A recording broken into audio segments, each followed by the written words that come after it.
सभी को नमस्कार। कैरियर फर्स्ट चैनल पर आप सब दोस्तों का बहुत बहुत स्वागत है। डिक्टेशन लिखने के लिए तैयार रहें। यस,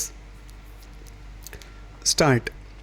भारतीय संविधान विभिन्न प्रावधानों के माध्यम से सहकारी संघवाद के लिए एक फ्रेमवर्क प्रदान करता है। 7वीं अनुसूची केंद्र और राज्य सरकारों की शक्तियों को 3 सूचियों में विभाजित करती है: संघ सूची, राज्य सूची और समवर्ती सूची। जबकि संघ सूची केंद्र सरकार को विशेष शक्तियां प्रदान करती है। राज्य सूची राज्य सरकारों के लिए आरक्षित है। समवर्ती सूची दोनों सरकारों को कानून बनाने की अनुमति देती है, जिसमें द्वंद्व की स्थिति में केंद्रीय कानून लागू होता है। संविधान के अनुच्छेद 263 में राज्यों और केंद्र सरकार के बीच सहयोग एवं समन्वय को बढ़ावा देने के लिए एक अंतर्राज्य परिषद की स्थापना का प्रावधान है।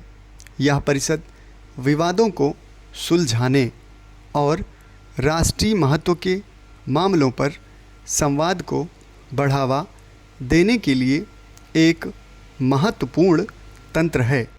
इसके अतिरिक्त national institute for transforming India, NITI Aayog और वित्त आयोग संस्थागत व्यवस्थाएं हैं, जिनका गठन केंद्र और राज्यों के बीच संसाधनों का संतुलित वितरण सुनिश्चित करने के लिए किया गया है।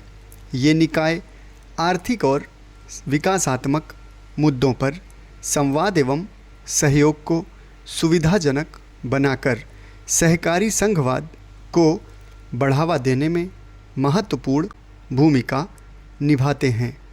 संवैधानिक ढांचे के बावजूद भारत में सहकारी संघवाद के अभ्यास को पिछले कुछ वर्षों में कई चुनौतियों का सामना करना पड़ा है। सबसे महत्वपूर्ण चुनौतियों में से एक है सत्ता का केंद्रीकरण। केंद्र सरकार ने प्रायः राज्यों की शक्तियों का अतिक्रमण किया है, विशेषकर अनुच्छेद 356 के दुरुपयोग के माध्यम से, जो राज्यों में राष्ट्रपति शासन की अनुमति देता है। इससे केंद्र और राज्यों के बीच तनाव उत्पन्न हुआ है, जिससे सहकारी संघवाद की भावना कमज़ोर हुई है। और एक चुनौती केंद्र व राज्यों के बीच संसाधनों एवं राजस्व का असमान वितरण है। केंद्र सरकार राजस्व स्रोतों के एक बहुत बड़े हिस्से को नियंत्रित करती है, जिससे राजकोषीय असंतुलन होता है। राज्य प्रायः वित्तीय सहायता के लिए केंद्र पर निर्भर होते हैं, जिसका उपयोग राज्य सरकारों पर नियंत्रण करने के लिए एक उपकरण के रूप में किया जा सकता है। वर्ष 2017 में वस्तु एवं सेवा कर की शुरुआत एक ऐतिहासिक सुधार है, जिसका उद्देश्य एक एकीकृत कर प्रणाली बनाना है।